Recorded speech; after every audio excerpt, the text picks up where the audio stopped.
U.S. President Donald Trump touted big progress in tariff talks with Japan on Wednesday, after one of the first face-to-face negotiations since he imposed sweeping global duties earlier this month, most of which he later paused for 90 days.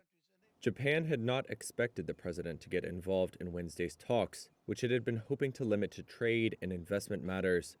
But when Trump announced his involvement early in the day, he said the discussion agenda included the amount Japan pays towards hosting U.S. troops. Afterwards, Trump said on social media that meeting the Japanese delegation had been a, quote, great honor, and that big progress had been made without giving details. Opposite Trump in the meeting was Ryosei Akazawa, a close confidant of Japanese Prime Minister Shigeru Ishiba. He spoke to reporters after the talks. Meetings with Japan are a priority. When Trump says that there are 70 or 100 countries in line, there's no way the president can attend all of them, so the talks with Japan are a priority. I think his presence is a clear sign of that.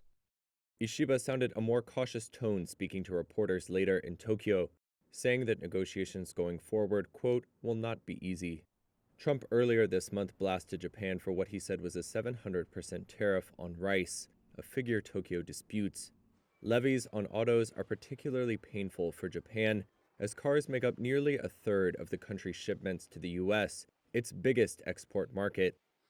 Trump's involvement is a potential sign he wants to keep tight control over negotiations with dozens of countries expected over coming days and weeks.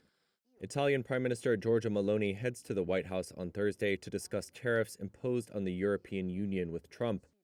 U.S. Treasury Secretary Scott Bessent has invited South Korea's finance minister to Washington for talks next week.